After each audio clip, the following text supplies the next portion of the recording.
Hi friends, हमारे channel में आपका स्वागत है। आज हम बात कर रहे हैं दुनिया के सबसे जालिम लोग की। तो चलिए स्टार्ट करते हैं। एडोल्फ हिटलर जर्मनी के राष्ट्रीय समाजवादी जर्मन कामगार पार्टी यानी NSDAP का नेता था और उसके शासनकाल में करीब 1.7 करोड़ लोगों की हत्या हुई थी। उसने लाखों यहूदियों को जिंदा जला दिया था। उसने यहूदी, ईसाई, महिलाओं और बच्चों तक पर रहम नहीं किया। आपको जानकर हैरानी होगी कि सबसे ज़्यादा यहूदियों का खून बहाने वाले हिटलर का पहला प्यार एक यहूदी लड़की थी। उसने करीब 12 वर्षों तक जर्मनी पर अपना हुक्म चलाया। उसको द्वितीय विश्व युद्ध के लिए सर्वाधिक जिम्मेदार माना गया है। दूसरे नंबर पर है जोसेफ स्टालिन। सोवियत संघ का नेता था। उसने 31 साल 1922 से 1953 तक सोवियत संघ पर अपना हुक्म चलाया। सोवियत संघ की कमान संभालने के बाद ही उसने अपने हर एक विरोधी को मौत के घाट उतार दिया। उसने अपने कार्यकाल में करीब 2.3 करोड़ लोगों को मौत के घाट उतार दिया था। स्टालिन ने शीत युद्ध के दौरान रूस को दुनिया का दूसरा परमाणु शक्ति संपन्न देश बनाया।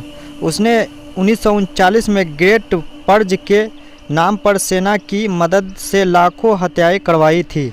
तीसरे नंबर पे है ईदी अमीन। युगांडा मध्य अफ्रीकी का शासक था। उसने 8 साल 1971 से 1989 तक देश पर राज किया। उसे युगांडा का कसाई भी बोला जाता था। वह तकरीबन 6 लाख लोगों की मौतों का जिम्मेदार था। उसका विरोध करने वाले लोगों को वह प्राइवेट पार्ट्स और हाथ पैर काटना, अपना मांस खाने पर मजबूर करना, सर हथौड़े से फोड़ देना, बर्फ़ की चट्टानों पर बिठाना ऐसी सजाएं देता था। सजा के बाद मरने वाले लोगों की लाशों को तालाब में फेंक दिया जाता था जिन्हें मगरमच्छ खाते थे। उसके शासनकाल में महिलाओं के रेप भी हुए और उन्हें टॉर्चर भी किया जाता था। उसकी 5 पत्नियां और दर्जनों बच्चे थे। फिर भी वह सदैव शादी के लिए कम उम्र की लड़की की तलाश में रहता था।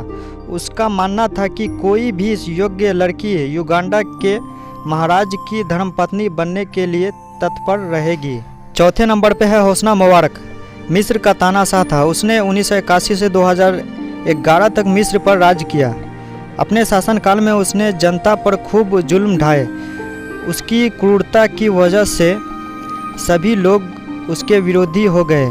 एक बार इस्लामी चरमपंथियों ने उस पर जानलेवा हमला भी किया, लेकिन वह वहां से बच निकला। आखिरकार 2011 में जनता ने उसके खिलाफ आंदोलन छेड़कर उसे सत्ता से बाहर कर दिया। उस पर कई भ्रष्टाचार और हत्या के मामले दर्ज हुए थे। उसे गिरफ्तार कर लिया गया। 2012 में उसे उम्र कैद की सज़ा भी सुनाई गई थी। 5वें नंबर पर है किम जोंग इल। अपने पिता किम इल सुंग की मौत के बाद उत्तर कोरिया की सत्ता पाने वाला वहां का एक बड़ा तानाशाह बन गया। उसने 1994 से 2011 तक सत्ता में कई मानव अधिकारियों का उल्लंघन करते हुए बड़ी संख्या में लोगों की हत्या करवा दी थी। उसके शासनकाल में तकरीबन 3 लाख से भी अधिक लोगों को गिरफ्तार कर लिया गया और लाखों कोरियाई नागरिक उसकी क्रूर नीतियों के कारण मौत के घाट उतारे गए। किम जोंग इल की इस तानाशाही के चलते अमेरिका ने वर्ष 2002 में उत्तर कोरिया को एक्सिस ऑफ इविल घोषित कर दिया था। जानकारी अच्छी लगी हो तो हमारे चैनल को सब्सक्राइब करें।